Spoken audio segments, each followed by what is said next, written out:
ಆರೋಪಿಗಳು ತನಿಖೆಗೆ ಸರಿಯಾಗಿ ಸಹಕಾರ ನೀಡಿಲ್ಲ. ಆರೋಪಿ ದರ್ಶನ್ ಮನೆಯಿಂದ 37,40,40,000 ರೂಪಾಯಿ ಸೀಸ್ ಆಗಿದೆ. ವಿಜಯಲಕ್ಷ್ಮಿ ಬಳಿ 3 ಲಕ್ಷ ರೂಪಾಯಿ ಸೀಸ್ ಆಗಿದೆ. ಈ ಹಣದ ಮೂಲ ದಾಖಲಾತಿಗಳ ಸಂಗ್ರಹವನ್ನು ಮಾಡಬೇಕಾಗಿದೆ. ಆರೋಪಿ ದರ್ಶನ್ ಕೃತ್ಯದ ಬಗ್ಗೆ ಅನೇಕರ ಜೊತೆ ಸಂಪರ್ಕ ಇದ್ದಿದ್ದು ಗೊತ್ತಾಗಿದೆ. ಅಂದರೆ ಇವರೇನೋ 40 ಲಕ್ಷ ಸಾಲ ಮಾಡಿದ್ರಲ್ಲ, ಮೋಹನ್ ರಾಜ್ ಅಂತಕ್ಕಂಥ ವ್ಯಕ್ತಿ, ಆತನೂ ಸೇರಿದಂತೆ. ಸೊ ವಿಚಾರಣೆಯ ಅಗತ್ಯ ಇದೆ ಅಂತ ಕೋರ್ಟ್ಗೆ ಮನವಿ ಮಾಡುವಂತಹ ಸಾಧ್ಯತೆ ಇದೆ. ಬಟ್ ಅಗೈನ್ ಇದನ್ನು ಮಾನ್ಯ ನ್ಯಾಯಾಧೀಶರು ಯಾವ ರೀತಿ ಕನ್ಸಿಡರ್ ಮಾಡ್ತಾರೆ ಅಂತ ನೋಡಬೇಕು.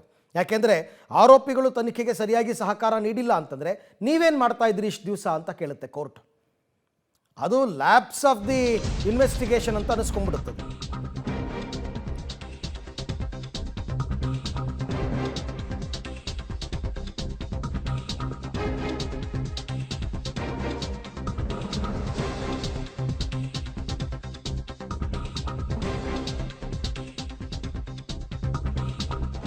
ರೇಣುಕಾಗೆ ಎಲೆಕ್ಟ್ರಿಕ್ ಶಾಕ್ ಕೊಟ್ಟು ಹಿಂಸೆ ಮಾಡಿದ್ದ ಧನ್ರಾಜ್ ಬಳಿಯಲ್ಲಿ ಒಂದಿಷ್ಟು ತನಿಖೆ ಅವಶ್ಯಕತೆ ಇದೆ.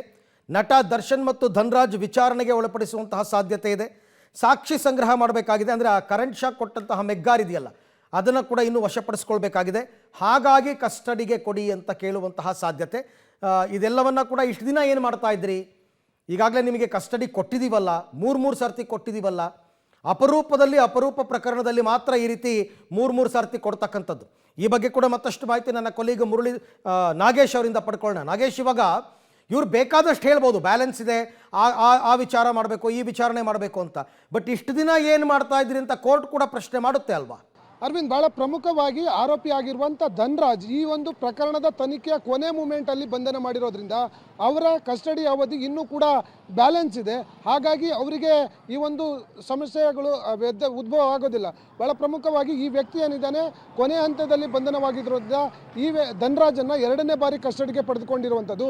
ಹಾಗಾಗಿ ಆತನ ತನಿಖಾ ಅವಧಿ ಇರೋದ್ರಿಂದ ಜೊತೆಗೆ ಆತನ ತನಿಖೆಗೂ ಕೂಡ ಬ್ಯಾಲೆನ್ಸ್ ಇದೆ ಅನ್ನುವಂಥ ಮಾಹಿತಿಯನ್ನು ಕೋರ್ಟ್ ಮುಂದೆ ಮಾಹಿತಿ ನೀಡುವ ಸಾಧ್ಯತೆ ಇರುವಂಥದ್ದು.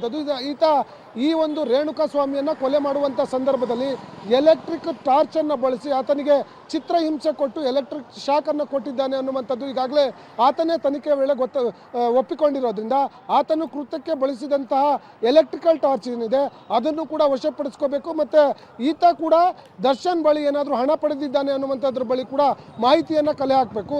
ಹಾಗಾಗಿ ಆರೋಪಿ ಧನ್ರಾಜ್ ಅವರ ತನಿಖೆಗೆ ನಮಗೆ ಅವಕಾಶ ಇದೆ ಅನ್ನುವಂಥ ಮಾಹಿತಿಯನ್ನು ಮುಂದಿಟ್ಟು ಆತನಿಗೆ ಕಸ್ಟಡಿಗೆ ಕೇಳುವ ಸಾಧ್ಯತೆ ಇದೆ ಅನ್ನುವಂಥ ಮಾಹಿತಿ ಇರುವಂಥದ್ದು.